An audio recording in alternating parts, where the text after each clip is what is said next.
But you said it, right? So when you were trying to move markets, you realize that it's a lot of cost. It's a lot. So, the joke around here is I'm always the worry ward. I'm scared to make money. It's not that I'm scared to change. I want to make a fuck ton of money. You talked earlier, guys are never going to care about the company as much as an owner. Mm-hmm. I look at, from a leadership role, is I can't expect the guy that I'm trying to train to be me. He's not. If I can get him 70 to 80% me, that's a fucking win.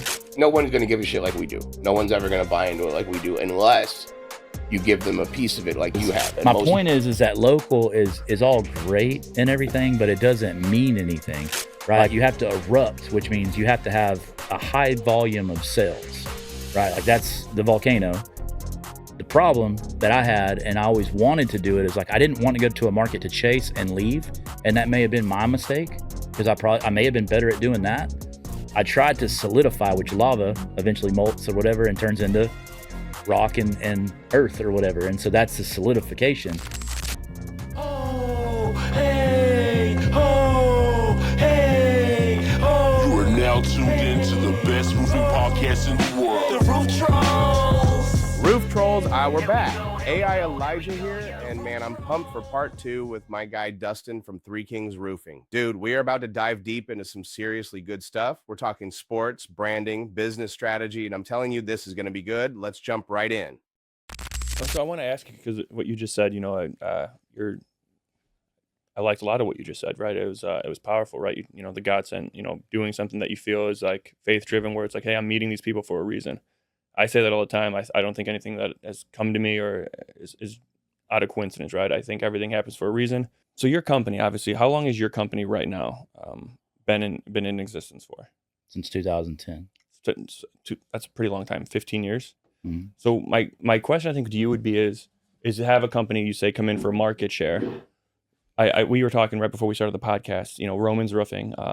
This is our, technically year 5, our 6th season, how, calendars work. We finally are kind of getting that market share, right? Our name has grown.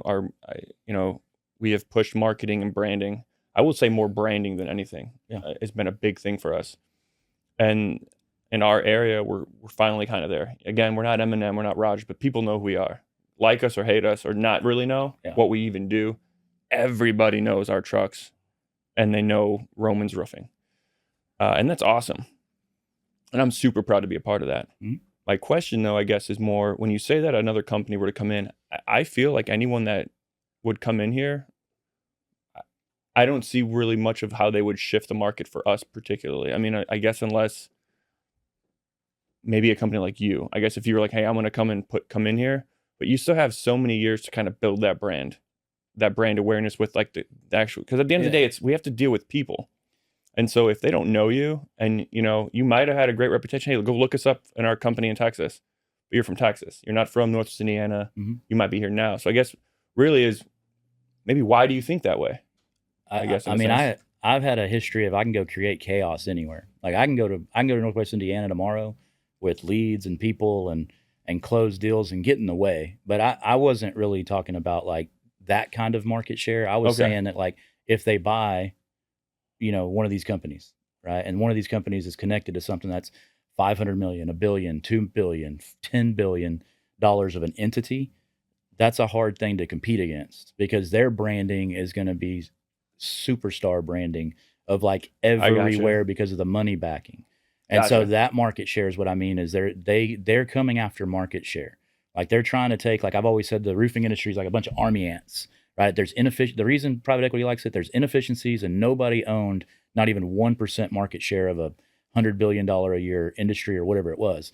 They're thinking like, I can grab, 10 or 20 army ant. Now I have 1%, 2%, 10% of the roofing industry space. That's a leverage tactic. Like, you know what I mean? Like they can leverage that into. No, for sure. The roofing industry is stubborn, bro. That's why I told these guys when we first started branding, it was 2 years ago. I'm like, look, guys, I'm telling you right now, I am not a guru. I didn't go to college for marketing. I didn't do any of that. You don't say. Yeah. But, bro, you'd have to be blind to not see how much of it's sitting out there for us to take right now. Even the minimal marketing that we do right now has catapulted us. And it's inspired us. I have seen videos of other roofers try to be funny. I've seen videos of other roofers try to put out a skit. That's just not them. because they're not genuine. You know, like Your genie in the bottle one was pretty funny. Yes, my brother, yeah, he was the genie. Yeah, dude, like we're having fun, and I think that's what separates a lot of us. So I'm a fond believer that price is out the window. I've said that on multiple podcasts and at speaking events, and I'll continue to say it. I think it's all about convenience and experience, and as long as we deliver an easy convenience for homeowners, which all of us do, but then it's the experience, and that's what I'm selling homeowners now. It's no longer, hey, I can get your roof done. Anyone can get your roof done. I know that. We all pay very similar pricing too. Some of us have different connects here and there, but at the grand scheme of things, it's about the same price. So why would you use them instead of us, or why would you use us instead of them? Because of the experience. Yeah. I'm going to give you an experience at Romans Roofing that you're never going to get anywhere else. That's what our mindset is. But the market share, online presence, we all think medieval. All the owners across the roofing industry, there's very few of them understand how significant you can change. You can change an entire area just off of ads, posting, being present, putting yourself out there. You know. Yeah. How old are you? I'll be 39, sadly, in September. Okay, Mike. 24. There you go. go. 52. You're a good looking 24. I Yeah, mean, thanks. sorry. That. Shout out 24-year-old. Yeah. This is the new 24. That's what I feel like. Now, do you think in the world that we live in and what it's moving to, do you think that it's going to get to where people are experience based or it's convenience based? Because you said both, and they kind of don't go together in my mind. What do And you I'm mean going experience? well, you said you give them The the best experience, right? not experience like as like yeah, no. I know like salt and peppered the in, way yeah. that you're dealt with the customer and all that. Yeah. And then you mentioned convenience. Yep. That's where my question, I guess, really is. Do you think that the marketplace is going to go to more to convenience or toward experience? Oh, both. I think they do go hand in hand. I'm gonna explain how too, because I think that I know that I'm an outside thinker, and I've brought this up, and multiple people have laughed. Online shopping is the biggest bridge right now that none of us are crossing. And when we're doing it because we're thinking small, we believe truly that customers give a shit or care to go on the roofs, and they're going to look at their house and, oh yeah, this fits well. You're going to cut these corners or this pattern. They don't care about any of that. If we made it fun to buy a roof, we'd sell more roofs. If we were ballsy enough, I'm going to say ballsy enough too, because you got to be, you got to have them. You got to have the right salesperson too. I'm telling you, dude, it's a joke right now, but let the first roofer start doing it and watch the market soar. We got to get online and start selling this online, making it fun. Start knocking off shaving prices, making it fun, eliminating sales reps, eliminating having to do all the whole process, paying people for that.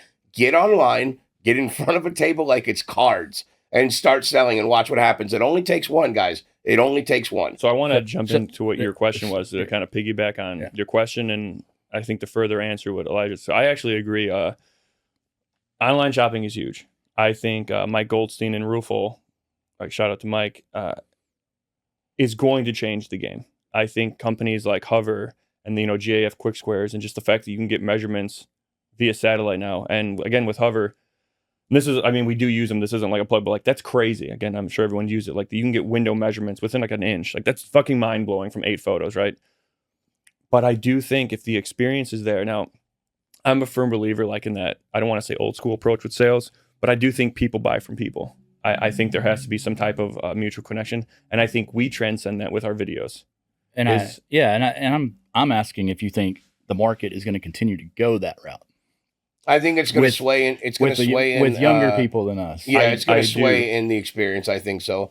Just because we're watching, I don't know. I don't know Texas's market. I know when it comes to hail, dude, I wouldn't even try to have a conversation with you. You guys get it every other week. You probably had it while you were here. We did. Yeah, so that's what I'm saying. Yeah, it was in Austin technically, but we did. Yes, we got a storm. Yeah, you're getting it every week. So like you guys are the hail capital. What I'm saying is, how does the homeowners look in your market? Because out here right now, what we're finding, and I love it, is that we're running into 22, 23, and 24-year-olds that are buying up big, massive houses because, already the banks are giving loans to anybody. It doesn't matter what your credit score is anymore. They couldn't afford a house. Yeah. They can't. They're still buying them. So the point is, though, is that these are all younger homeowners, dude. And we're getting it's crazy. Like when you're watching the work orders come in, too, because now people are like, environmental is like huge now. Mm-hmm. Like it really is starting to be a little bit bigger. Yeah. And then people are like, well, a very common question is like, well, why would we go with you? Like they want to hear the story. Most people didn't care to hear the story of Romans. Now people want to hear it. And then they want to see videos. They want to laugh. They want to have a good time. And I just think that the younger generation doesn't care about analytics like the older ones do. They don't care like we do. It's more so like it's got to be live and in your face, or they're not even interested anymore. You almost got to grab their attention before you can do business with them. You have to connect in some way, form, or fashion in a different way. Agreed. And that's why, content in this podcast, I get it.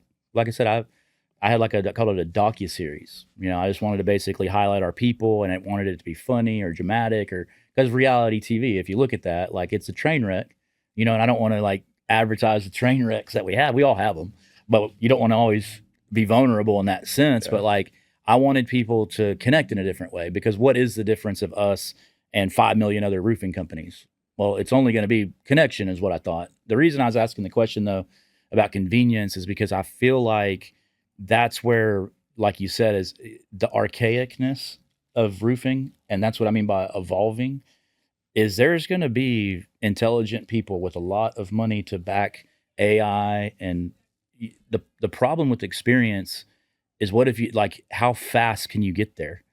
Like how fast, like if, for instance, if you don't hear from the people, you don't have the chance to give them that experience. And that's where I'm saying that like is a problem with these large scale conglomerates, is if they get 1,000 files directed to them, like boom, storm hits 1,000 files, you're not even hearing from those people, right? They're already moving so like at the speed of light. AI, even faster than that. Yeah. And that's like a world ender for me. AI I think is going to be a bad thing, but it's like the internet started it made the world smaller. AI is doing it at a crazy light speed of making it even worse. It's just that I guess that's what I'm asking is kind of, I feel like the problem that I've always had, like I'll drive by neighborhoods in DFW and yeah, we're there and people know our trucks and stuff. And it's like, how do I talk to all these people? Let me jump in on this, because I think you have to be able to do both. Yeah. I think that's what's going to set companies apart. There's going to be people that just want to go on Amazon, buy something quickly, and be done with it. And we're getting there with the roofing industry. But there's also the people that want to be sold. COVID created this where people want to interact with people again. And as we get further into this social media, people aren't really seeing each other like they used to. People want to interact with people. So I think that if you can have access on your website where they can get a price in 30 seconds, but we also have where we have guys out door knocking, because I think door knocking is actually going to get bigger right now, because look at all these different industries that are doing pest control, alarm sales, cable. Everybody's out there door knocking because people want to see people. Like that's what COVID taught us, that people want to be around some of people. That's navigating the noise and the chaos. Yeah, but we got to do both. We dictate that though. We do some things really good in this industry. We do some things piss poor, like any other industry. But one thing that the roofing industry really does that sucks is that we promote all of this stuff, all the mindset, the goals, the money, this could change your life, blah blah blah. But we never promote how fun it is. And I think a lot of the people here in this industry also have forgotten how fun it is. And that's really sad, because that's the selling point. That's the recruiting tool. That's how you gain people's attention. The number one thing that people say about our ads is it's nice to see people having fun. They always say that. They always say, oh, everybody at Roman seems to be laughing and having a good time. You guys' videos, everybody's always smiling and laughing. The podcast, it's all jokes like laughing and stuff. Yeah, dude, we're genuinely having a good time. And I think that when you can't fuck with somebody who's having a good time, like you just can't. That's what I'm saying. Like you're on top of the world when you are. You know what I'm saying? Nobody can take you off your game when it's fun every day. Well, there's two things to that. So it's funny that Mike, you brought up that COVID taught us that people want to see people, which I think is true. I actually view it the opposite. Is I think because of COVID, it made people, I don't want to use the word more reclusive, but they have no problem. Amazon took a huge boom because of just, I can't leave my house. I can't do things. Well, what can I do? What else took a huge boom? Uber Eats. The convenience of that. That's what I was getting at, is like every single app and technology and everything is about not seeing people. Like, agreed. Not having to go to the grocery store because our groceries are delivered. But what all those apps and what all those things do is they have good marketing behind it. So you have to feel close to that company for a reason. And I think the one thing that we do, and it does allude to that, and then it's bridging that gap between the convenience of it, the efficiency of like a Riffle quote, and then, well, why do I trust them versus them? is finding that gap. And I think we're doing a good job of it because we try to market, we are local, and, you know, we see people, right? So the people that are buying from us also see us in the grocery store. Yeah, that the one thing about that though, like, and not to knock anybody, I get your headquarter market, you know, I get that in your headquarters, but how do you scale? Like, how do you go? How do you go to Michigan? How do you go to Illinois? How do you go to Hawaii if you want to? Hey, I'll go to Hawaii tomorrow. Let's figure it out. They just need to get some money to buy some roofs. So like just going with like the local hometown homegrown feel, it's great because that's like storm catching versus storm chasing, right? And I've always envied people that could do that. I'm in DFW. We don't really get to do that, but we don't really get to be the local brand because there's 5 million of them. So you have to go out there and like you're in a fight, you're in a dog fight. Right. Well, you kind of said it though. So Michigan's a perfect example. That's a big, like, for us at Romans, is like, that's a big spot we want to go to, right? There's a lot of licensing issues. You know, you have to have a actual building, right? Right. But you said it, right? So when you were trying to move markets, you realize that it's a lot of cost. It's a lot. So, you know, the joke around here is I'm always the worry ward. I'm scared to make money. It's not that I'm scared to change. I want to make a fuck ton of money. I also understand that part of it. Moving to us right here, that's an hour, dude. We could put an office an hour away and have a whole different market share. But until, like, what I think it's kind of going to bring it back is it's the systems and processes. So what we did the first couple of years here, I should say what Jeff did his first couple of years here, and then I got involved year 3, and then everyone else the last couple of years, is dialing in the systems and processes for us to take it from where we are here, the things that were successful, implanting it there. Because if we just go move an office there, get a license, get some reps up there, you're basically starting a brand new business. Every time. 100%. However, though, if we take guys that know the system and an actual product that actually has moving parts that we know are, you know, well defined, and put it there, that's very different than just we're going to try to open up shop here.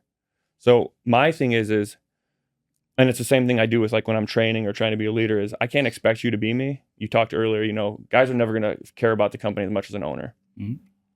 I look at, from a leadership role, is I can't expect the guy that I'm trying to train to be me. He's not. But if I can get him 70 to 80% me, that's a fucking win. Now, if we can take that 70 to 8% of what we did here and then move it here, I think you have a fucking great chance. Now, do we have to brand? Is your location good? Right. So I'm a firm believer in not just when you look at building a business, is because, again, with sales, at the end of the day, what we do is construction, but it's sales. We're getting someone to buy something from us. And I go back to my career, is I was a bartender for a long time. I was in the food and beverage. When you build a bar, some of the biggest reasons bars fail, outside of your employees stealing from you and things like that, is location. How are you set up? And I think if we can learn that, like algorithm, to then putting a building somewhere, because we're going to have to show them who we are. Do we put some billboards up coming soon? Brand awareness prior to coming in there. Like, I think there's a lot of steps you can take if you have a good brand to bring it there. And, you know, we talk about, like, for us, a big part was like Niles. Niles, Michigan isn't going to know us. But New Buffalo, Michigan might, though. It's looking at the actual demographic, and also the geographical location is, are these homeowners going to know us? I think we're in a unique spot with the geographic. That's what I think we need to explain. So, like, when we talk about Michigan, I don't think you understand how close we are to that either. So, like, it's a little, it's a little bit different for us. So, like, from my house to New Buffalo is a half hour. From my house to Niles is like an hour. South Bend's right by me. The real reason that I want to go into Michigan is not to develop Michigan year one. It's to own Fort Wayne, Elkhart, Goshen, South Bend, the areas of Indiana that I can't get to. I'm already known in Northwest Indiana, so I want to own that other part of Indiana as well. Then the other thing is, the caveat is that all the storms that miss us, they go over Lake Michigan, get stronger, and fucking hit Michigan. I said this. You got, it sucks. You got a bigger bingo board. You know, that's what I was saying with, like, a platform or partners or whatever. I get it. Like, well, to answer your question, I think that it's you got to realistically strategize on what's a realistic number that the offices can do. And the way I look at it is, like, we haven't spent much time in Illinois, which is going to be built up when we do the Michigan part. But I'm under the impression that Illinois and Indiana is a cakewalk for 10 million. Where we're at right now with what we do with the guys we have, I think $10 million can be achieved in both of those markets.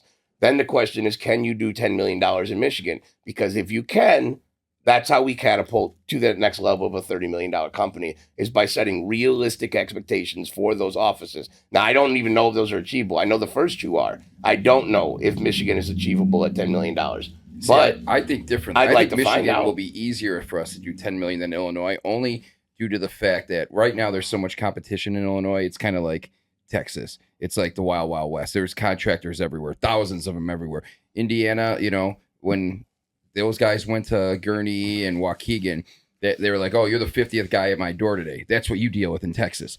In if Northwest it goes Indiana, matching state next year, bro, we're yeah, but doing Indiana, 10 in you Illinois. were the 5th guy at my door. So it's Michigan, that little area. You know that's happening, right? That little area north of us, and I'm sure you see it because you go up there way a lot, right? You go through there.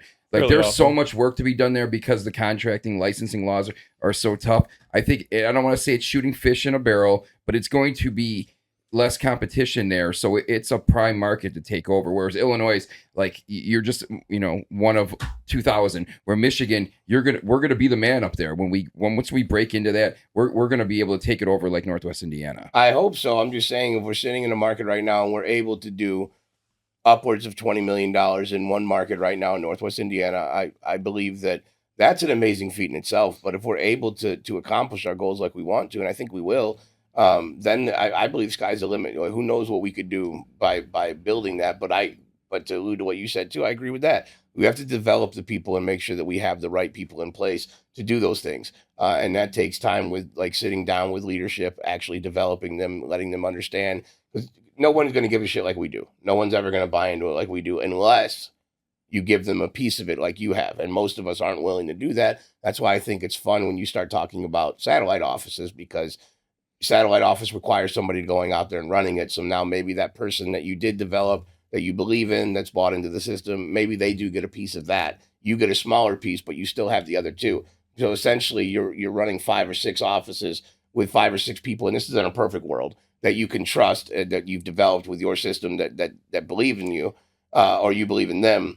And then hopefully by giving them a larger piece of it, they too start to take it a little bit more business like minded. You know, it's kind of a franchise model. Yeah, that's in a certain sense. It's kind of like a franchise. Yeah. Which, I mean, people run, and there's models out there that are like that. My question or kind of thought at first was the local statement. Correct. And that's So what I like, tried answering, yeah, I think, at least. And so like you go to Michigan, are you going to claim that same thing? Is that going to be, because you've marketed that here because that's where y'all are from and how you feel, but are you going to market the same way in Michigan? And that's where, again, looking at from the geographical standpoint of is the nice thing with when you start going east and then southeast. So Elijah talks about going let's forget Michigan. Let's say Kansas. Let's say we're going to expand, right? Like that's what the reason I'm asking these questions is because I've been in 12 different states, and imperfectly, like I'm just going to throw that out there too. Like we have went and like I said, we can create chaos anywhere. Sure, I could come to Northwest Indiana and start doing jobs, right? Like we could do that, but you know what I mean? Like you ultimately feel like this is my headquarters and home. Yeah. And I think you would. And I understand that, but like, what is the scalability of that marketing plan? Well, I think that's where you look at it from a risk standpoint, A, and then B, kind of like loaning somebody money. Are you at a financial point to go? And if I were to go to Kansas with, no, he's asking about branding. I think like we're living off the local thing, which I don't like either. We're only using that because they're so hell bent on it in this area right now. But once we expand, obviously we won't be able to push the narrative that we're just a local company, but we're also not going to push the narrative that we're some big ass fucking monster company coming in to dominate markets. That's not what the idea is. I would have no problem. See, I'm a person that I don't care. I would speak in front of a camera and let them know, hey guys, the reality is because storms in Indiana and Illinois keep missing us and they keep hitting you guys. So we figured, hey, this isn't a saturated market. Maybe we can help some of you guys as well. Because at the end of the day, we got to get paid and you guys got to have full roof replacement. So we're coming into Michigan because we feel like we can help more people. So why not just be honest with them? Well, here, let's look at it on. this way too. So even though, the last experience I had in the IPO roll-up wasn't the greatest, I did get to learn a lot of things. Getting to oversee different markets in different states, every state has a different culture. Like you have to, like you can't like just expect, and you've seen this, I'm sure, if you've opened different offices everywhere, you can't think I'm just going to walk into like, let's say Kansas, because that's a good example, because it's not close, but it's not far. If we wanted to go into Kansas tomorrow, we can't expect outside of systems and processes, what culturally works in Northwest Indiana is going to work in Kansas or Florida or, Washington. Like every state has a different culture. You pretty much got to find someone in that area and help build out from that, because everyone's different. Like like Illinois to Indiana, you would think that it's vastly different. Like, and they're right next to each other, and the cultures are light years different. No, so I agree, and that's kind of that's getting to my answer with that. Is I 100% agree. Is you can have the best systems and process, and that's the only part we can control. Mm-hmm. And again, we can talk about Kansas, Michigan, but and that's why I said gambling. I mean, at some point, that's the risk. Yeah. I don't know if it's going to work. So, correct. And that's why when they get, the joke is, am I worried about it? It's not that I'm worried. It's like, we can do everything we want, right? Are we okay with losing $1 million on a gamble? Now, could it benefit? Great. But there's so much more to it. How many other roofing companies are there? What's the culture like? I mean, I agree with the chaos thing. I'm not concerned if we took everyone from this office and just went to Kansas, would we get some deals? I think so, because of just the grit behind everyone, that they want to make money. Yeah. They'll figure out that the selling technique. Will it be like this though? Will it come as easy? How will the people, how welcoming will they be? And so I think that's just and I'd love to hear your, not rebuttal to that, but your answer back to that. I mean, it wasn't to rebuttal. I guess that's the wrong word. It wasn't. It really wasn't. But your response, it really wasn't to rebuttal. It was really kind of trying to, I was, that was the wrong fishing. Word. I was fishing for, what would your strategy be? I know what mine was. You know what I'm saying? I'm saying it's imperfect. Yeah. And I just think that a lot of guys in roofing, we don't think about that. Like it's like he's saying, I'm totally cool with telling them that we're going to Michigan basically because we're a roofing company that's going to try to make money. Right. And that's why I said we can go create chaos. And what I mean by that is we can go into any market with any storm and hustle, and we can make money. The expensive part wasn't just that. The expensive part was the solidification of that market. And that's where I've probably been bad, or that's probably the imperfect part of it, is because I'm like, okay, we're going to be in that market long term. This guy is somebody that's like, I don't know if he's the right guy, but it's the asset that we have currently. And so we're going to put him there. And then that gets expensive, because when the storm is not prominent there, and you have to go to, it's a new company, like you said, every single time, like I said, being imperialistic, every single market, every single state that you go to is a brand new company. And I was just asking about the local factor, because are you going to claim your local? Because I did, right? Because I had local people that lived there. I had a brick and mortar office that was there. So like I felt like I was local, but people would be like, oh, y'all are out of Plano and shit, because our headquarters, yes. It's like, so you have to be big. This is kind of my point of like, I had to flip the model of like, yeah, your local guy, like we're 20 times bigger than they are. Mm-hmm. It's like, do you shop at Amazon? Yeah. Do you buy anything at Amazon? Not as much lately. Do you buy anything at Walmart, Target? Not as much Target. But but my point is that local is all great and everything, but it doesn't mean anything. Like a local dude could be doing meth in the alley and taking your money and running with it, because he's not used to any kind of money that he has been given, because he's local. To me, it's relevant but irrelevant. You know what I mean? Like I'll spin it whichever way I need to go, but like making that the marketing plan of like, we're this family local headquarters, it works, right? Great in the headquarters. I was just asking like, what's your scaling plan? Because your scaling plan is obviously to try to get big, right? Like, well, yes. So it's always been the same one that I've said. So I just want to create a destination spot for sales reps. That's always been the plan. So at the end of the day, and from my standpoint, Roman's Roofing, I only want it to be a destination spot for sales reps, and I want them to grow. I want to turn over that 3 year. I thought it was 2 years, but I wanted to turn over from like 2 to 3 years. I want them to stay here. I'd like to see one retire. That's why we have the 401k and stuff. I'd like to give them money to look on in the future. It would be nice to, in my opinion, if you pay them well and treat them well, more of them will want to work here eventually. And then when that starts happening, then maybe, in my opinion, when the buy-ups start coming down, PE starts buying everything up, and those guys start leaving companies, and then the sales reps are sit there with a decision now. Do I stay and do I believe in this philosophy and stay here, or do I go start my own shit, or do I find another home? And I believe that's where we're going to capitalize, is when they need to find a new home. And you got a $2 million producer that has no idea what he's going to do anymore because he loved the owner so much, but the owner is in Tahiti now, and the company sold, made a bunch of money. The PE companies cut him out. Where does that guy go? I would like for him to be like, oh, those guys have a lot of fun over there. I'm gonna go talk to them. That's what I would like. But you gotta stay consistent. You gotta stay fun. It's gotta stay relevant, and you gotta adapt to have that happen. But from my point of view, that's my philosophy. Just make it a destination spot, and the rest will work itself out. And the question was just thought provoking. Yeah. I was just making y'all try to thought provoke to where y'all are. What is scalability? What does it look like? What is the marketing? Because it's not the same. Like Mike said, everywhere. Mm-hmm. Different markets operate differently. Like Maryland, like I said, I'm not going to Maryland because, well, I shouldn't say that. That market's got a little bit of hail. New York, like they don't get much hail. It's retail, all this other stuff.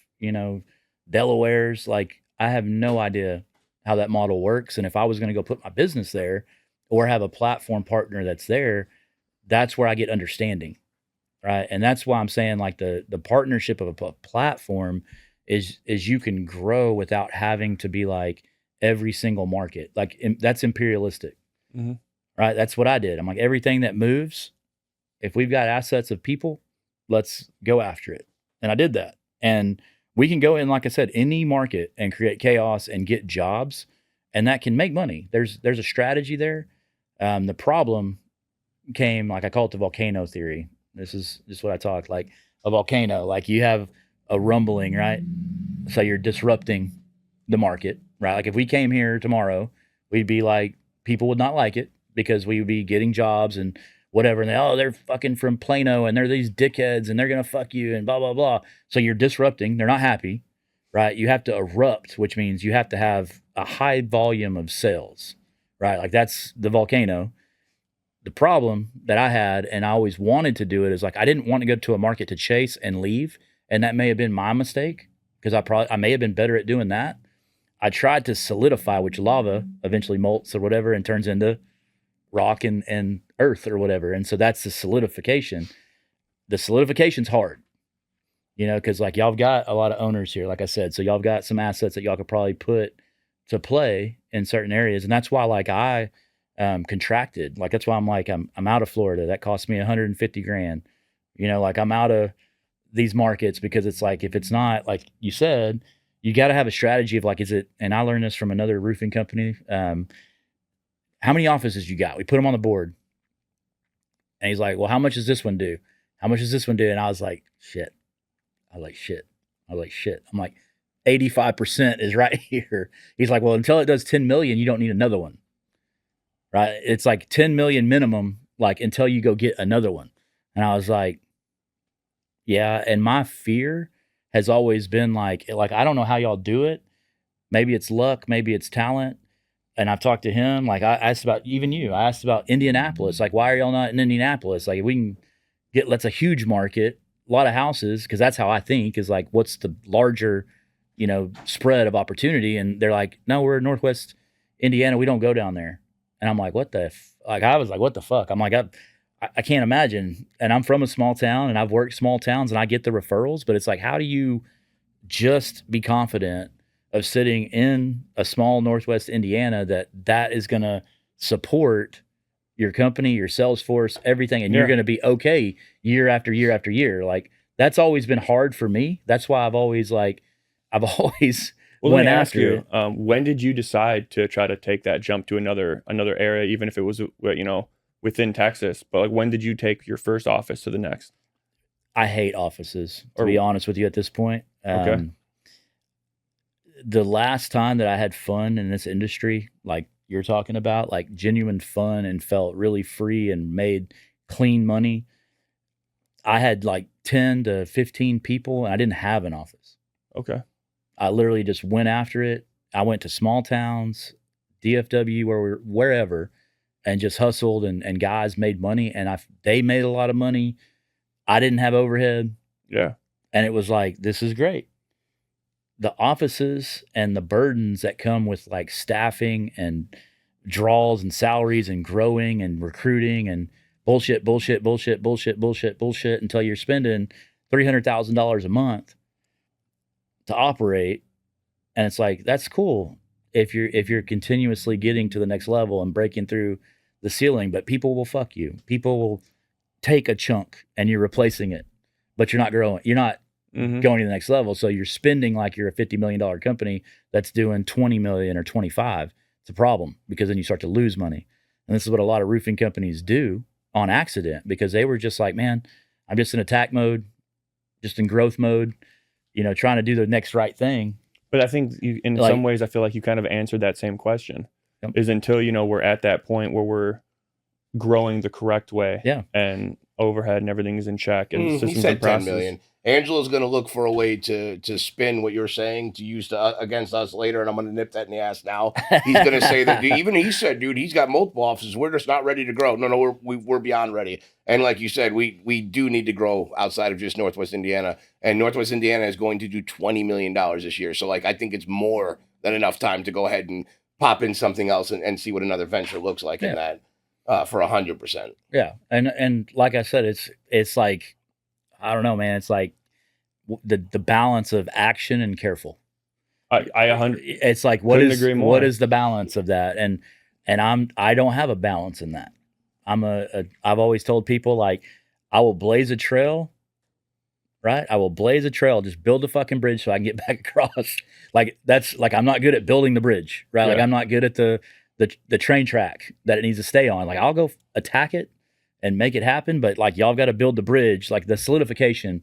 Like I said, that is the hard part of scaling. And so like, I just say, like, focus on that. Make sure you have a plan that is there of like a guy that you love, trust, whatever it is, that's gonna, like, you can amplify around, because I've tried to build people up, and every single time it has seemed like it's just been a floundering effect. That's the thing. So like, it's funny that he said that, but I agree with you 100%. And I just think when we look at growth and, expansion, the company itself has only been around 5 years. Does that mean you can't grow? No, that's not what I'm saying. We've only seen steady growth the last 3 years as a company. So and the thing is, you don't want things to plateau, right? But you want to actually have solid numbers. All we've been trying to do is grow. All we've done is add more sales reps. How do we bolster our relationship with national adjusters to make sure those files come in? We're bolstering now retail. Until that stuff is actually set in place, again, we just did it this year. I think I don't want to say not so smart. Y'all are torn on this.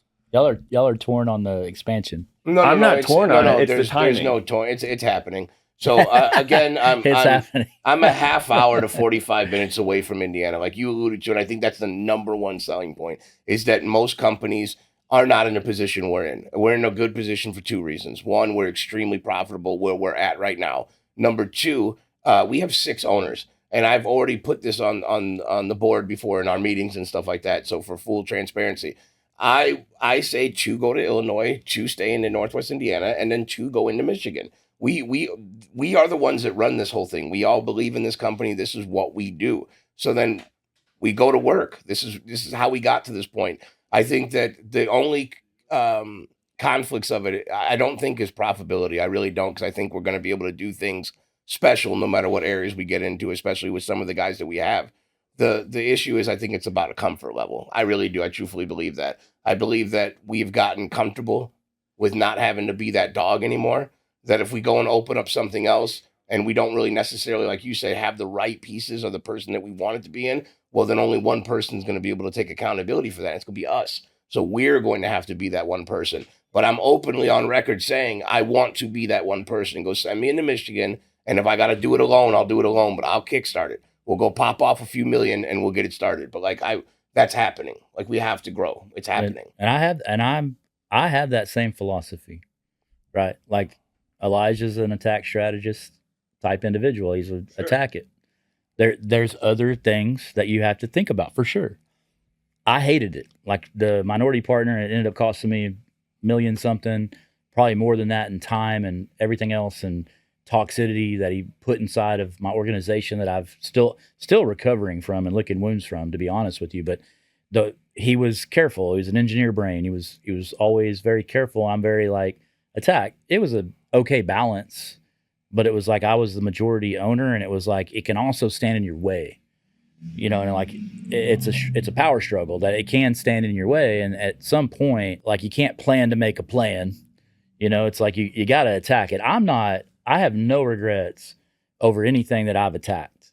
Sure. You know, I have annoyances because I've invested in offices, shops, people. We do PDR. I had, you know, rental vehicles, all the tools in the world for our organization. And our organization, ultimately, I know this sounds crazy, but like they failed the company, not the other way around. Like they didn't use the tools and like keep going and whatever. And maybe that's leadership on me of not like making it happen or having the right people in place, you know. But it's like I don't regret any decision that I've made.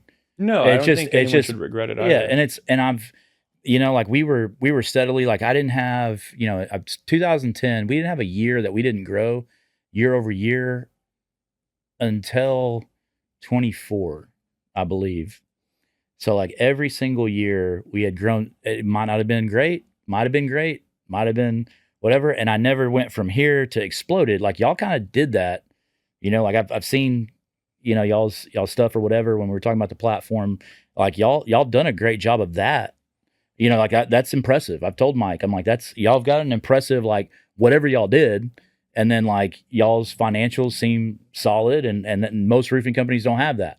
And so, like, you know, kudos and hats off to y'all for that, because a lot of companies that are in this space don't have that. Bigger companies are way worse, you know. And so, like, you want to keep all of that in line.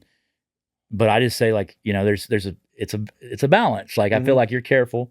I feel like you're attack mode. I think when you say careful, I think it's more calculated. Yeah. Because I want to touch on just the last thing you said really quick. So I think that is, you know, you see the big jump, right? We can be co-guys. We all knew. Yeah, that'd be cool. So like when we talked, like, even when we like, you know, you go to meet with suppliers and all that, I know these guys. I knew the guys that I asked to come be a part of this, who they were. Like I knew Mike, I knew Elijah, I knew half the damn sales team. The 14 million, that wasn't the issue. It was getting the full year out of it, right? That 7 million, if you actually look, that was from half the year. That we're an honest to God 12 to 15 million sales team year after year. You get an inch storm. If we get that in Northwest Indiana with our retail, like that's just what we're going to do. That's not the issue. It's getting everything else involved. And and I know you talked about, you know, Elijah being the risk taker and this and that. It's just like, you know, you kind of alluded to the market share and how do you actually brand out there is, are we at a point for that investment? Because, you know, even when I talked to you about, you know, when did you do that? You're like, I don't like offices and all that. But at some point you did. You tried to branch out. You either had to have the money to go do that, or you just, you know, I don't think it's smart business to risk this business for that business. Yeah, and I wouldn't disagree with that.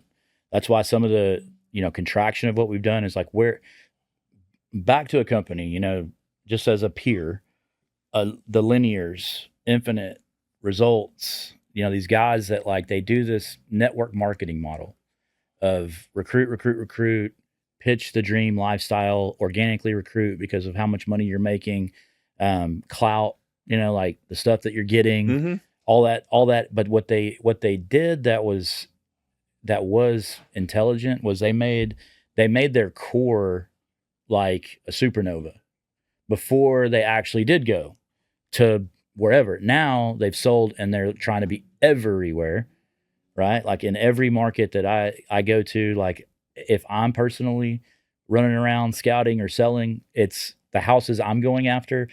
That's what they're going after, right? Like they've taught that at this point. And so there is a point to that. And I just think that if y'all are consistently 12 to 15 million, I think you can have another one. I think you can grow, you know, if that's what you want. You know, like if that's what you want. No, I think that's what we all want ultimately. Yeah. I think I truly think, and it's funny because we're kind of having this conversation with owners, with another owner, right? But it's just a timing thing. I think that's all it. I think we all Well, have the same I like goal. the fact that we're having the conversation because this is someone who did it. So For sure. 90% of our education for those listening in the roofing industry is built upon other people's mistakes. We literally watch them fuck up and then fumble it, and then we talk to them. And it's straight up. Like, what you're talking about is a even perfect example. success, like, And it same does thing. it correlates to all this. Is the last company we were at, our Northwest Indiana / Illinois office was basically funding that office and like 2 other offices. Was there the C-suite that obviously didn't help manage all that? Correct.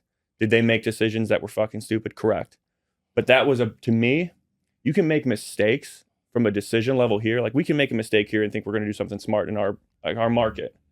But once you go to try to make that mistake somewhere else off of the bank account at this market, I think that's where businesses can really get fucked up. And we saw that, right? Yeah. It was always, hey, So- you guys need to go sell more. And I mean, this is where me and Elijah were team leads with a lot of the guys that are still here or at other places that are being successful. It was like, fuck, dude, how much more can we do? We're the number 1 team in the country outside of like Texas, right? It's just different. Yeah. But we're like, fuck, all we're doing is bringing in contracts. Yeah. But it never was enough. But then you find out later, well, because we were fucking driving our guys into the dirt so that another place could open up. And it's, I'm not going to say fears, but it's seeing those types of mistakes. Yeah. Knowing that if they didn't have the backing to actually open that office in that other state, why the fuck did you do it? And the only reason I said I hate offices is because they come with an overhead cost that doesn't change. And Mhm. it's like if that shop, office, whatever is sitting stagnant and you're not growing out of it and you don't have the guy, well, now you've got whatever that lease is that you're paying for until it runs out, and it's just like it's a black hole on financials, right? Well, that's what makes That's- Michigan so and- nerve-wracking, because I don't know if you know, but you actually have to have a licensed building and be occupying it to get your contractor's license in Michigan. So you have to have an office. You have to have If a you brick and don't, mortar. Yeah. you're out. And It's an investment. Yeah, and those brick and mortars get annoying, and like it is what it is, but it's also like, unfortunately, we get stuck in this thing of like we have to have them because where are we gonna interview and train and hire in any market? You see what I'm saying? Like Austin right now, like we've got a PDR shop in Georgetown. It's been full multiple times. Austin's, North Austin, great market, gets hit, but I can't go and like mass recruit sales reps there because I don't really have that hub of an office where they like this, where they come in, they train, they whatever. And so it's like, you have to have it. And also like people in markets that we don't have office, like Northwest Arkansas, we had an office, currently don't. There's a few people that live there. We chase that market. And I feel like that's almost better because we go there, we work, we've got a reputation there, but we're not there every single day in the faces. We don't have trucks and location that's planted there, but like we've done really good work there, and we've done it since COVID. And we When do we- have those things. Like we do have access to that. Yeah. Because it's so close. They could train here. We could still go there every day, and it doesn't even hurt to schedule. Like literally a half hour, 45 minutes. Like it does not hurt to go there every single day just to monitor it. But yeah, it's Yeah. And like I said, I know we jumped down rabbit holes. No, I I know. love I'm, it. I'm going to take us down one last rabbit hole. Just for well, a hurry, because conversation. I got a guest waiting. I know. We got to have fun for We're 5 gonna minutes. be co-guests, man. So I thought I was becoming good friends with Dustin here, and then last night him and I went out to the bar and started talking sports. Oh shit. I come to find out he's a huge LeBron guy. Oh, don't. Yeah. Okay. I said I don't know. We gotta talk through this right now. We're gonna have like this is gonna be like an AA meeting. We gotta talk through this. That so he understands You gotta that have some Jordan fun. is better All right. than LeBron. Well, Like- that's the question. Do you believe that? Which statement? So I think LeBron's great. There's no doubt about it. But do you think he's better than Michael Jordan? I believe that Elijah's gonna blow up here in a minute, but yeah. I just don't even. I'm I'm always all right. flabbergasted. I'll ask. I know we haven't had a LeBron fan on yet, so this is the first. I'll ask a question with a question. And this Especially your is age usually of a where LeBron people have fan. to think about it a little different way. That's a good point. He asked a question last night that made me think a little bit, and I was like, all right. And don't you remember it? Oh, about the flipping Tom fuck, Brady's record whatever. around. All right, shut up. All right, so let's say that like NBA doesn't exist. Okay. All right, it doesn't exist. You've never seen an NBA game in your life. All right, never existed. And you got the number one pick to start a franchise, right? And you've got guys. What do you want to call it? You want to call it Jordan, LeBron, Kobe? Is that y'all's three? I mean, okay. And you're literally in a gym going through a workout, and you're watching those three, and you're like, I'm going to make the first pick of this draft. All right. What pick are you going to make? I said that was an unfair comparison It because is I don't because- think those three are even in the conversation. Look who went before Mike. Sam Bowie. Like, of course, on record, if that's the case, and Greg Oden would be like one of my top choices. Like, I'm just saying, like just because you fit the script in a gym empty, we know nothing about you. See, my argument was that Wilt Chamberlain or Shaq, no matter what, if you're drafting blindly with no NBA, Shaq or Wilt Chamberlain are going number one all day, every day. It changes the dynamic until of the conversation. LeBron can probably guard one of them. He can't. It changes that dynamic. If we take away the accolades, size wise and athletic ability wise, no chance. You probably got this 6'8" guy that's holding his own against them. dude, and LeBron still could balling even at guard 40. Jason No, I Terry. give him his credit. I'm just saying there's just too many accolades for me to ignore. Like, even outside of rings, we can move past that. Although, Mike never lost in finals, but we'll move past that. Outside of just that, I always tell people the one stat that I love to bring up, and it's my favorite, is only 4 times in NBA history has someone been first team all defensive player, led the league in scoring, won the scoring title, and finished with a championship. Only 4 times in the NBA history. Michael, and Michael. That's it, dude. That's it. Like, and half the career, because LeBron still got 2 more years. I'm just saying half of LeBron's career still will not, playing twice as long, still will not even come close to the accolades. Well, here was the question I posed to Destin last night that kind of made him think about this. So if you took Tom Brady today, because let's just be honest, Tom Brady's the GOAT in the NFL. He's 7-3 in the Super Bowl, right? If you flip his record around and he's 3-7, does he sniff Joe Montana at that point? As the greatest of all time. The greatest of all time. 3-7? No. Tom Brady's 3-7 instead Probably of not. 7-3. No. So if LeBron's 6-4, you can make a good argument against Jordan. The argument but being can be made, 4-6, but then it would sway. My thing is it would sway over to the other part. The NBA isn't what it is right now without Mike. Nike is not what it is without Mike. He changed. Do you guys remember the NBA before Michael? I'm just saying. It was sweatsuits and fucking gold chains. Influential icon status of Michael Jordan. I'll give you that. Killer instinct. I'll give you that. Like, he brought it to a business level too. He made players be professional. I guess what I'm talking about is, like, if you're talking about just overall basketball player, like in all phases of, like, freak of nature, athletic ability, he's fast. He can jump over the backboard. Like, turned himself into a shooter when he wasn't a shooter. Like, he could play all 5 positions pretty much on the court. Michael Jordan's great. Michael Jordan's great. We've never seen somebody like LeBron. I admit that, to the abilities, the body shape, the size, what he's able to do with all of that. Like, we've never seen that before. I agree with that 100%. And if I didn't know anything about them and I walked in completely blind and we were starting up a rec league and the 2 of them were in the gym together, I probably would pick LeBron. That's all I'm saying. Yes, I probably would. But I do know about them. And there's no way in hell I would pick LeBron over Mike. And I get that most people with LeBron, and I'm the same way, like, the baiting for fouls and whininess and facial expressions, body language for that guy when he's like, he's great. But instead of being great and having the killer, the only reason people like Kobe and even put him in the conversation is because he had the killer mentality and drive of a Jordan. Kobe Bryant, I don't really put in the category, to be completely honest. He's not even my top 10. He might be in my top 10. He's just a guy that was like, I want to be better than Jordan. My numbers won over Jordan, blah, blah, blah. And he came in and he had a mid-range game, but he's a ball hog and he can't really shoot threes. There's players that are better now than Kobe as far as an overall perspective, but killer instinct, I can give it to him. Like, so I guess just add A to the conversation, and B is Kobe Bryant's one of my favorite. Him and Reggie Miller, probably 1 and 2, just who they are. Wilt Chamberlain, Michael Jordan.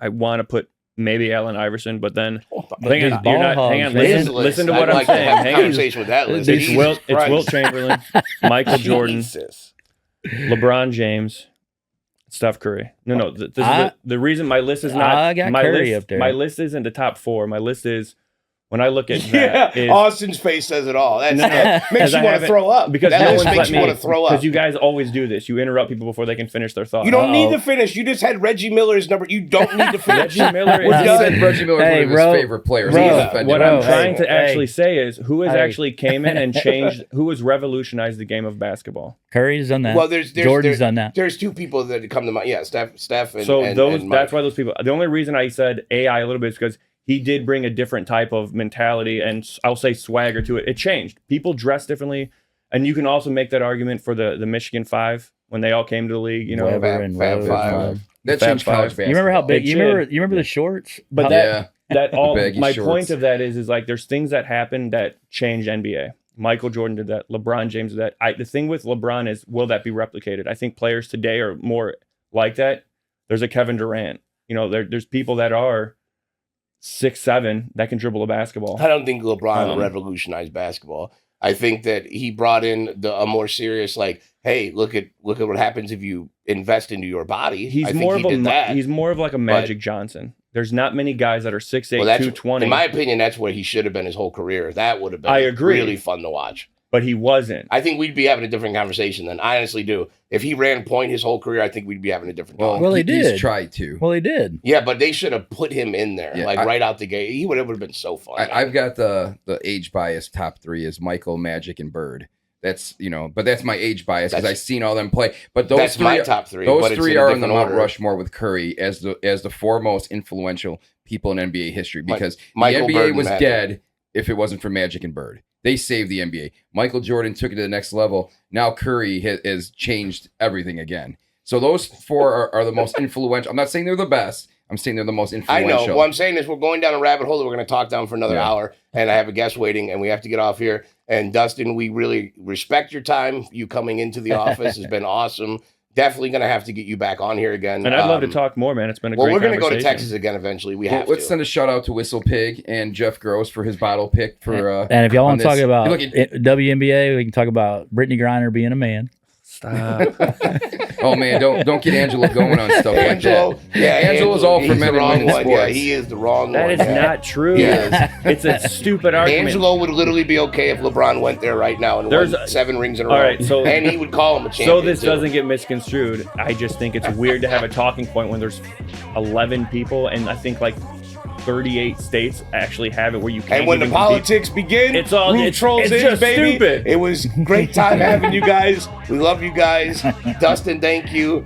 Mike, fuck off. See you later, Angelo. And as always, guys, see you on the next one. Later. Right.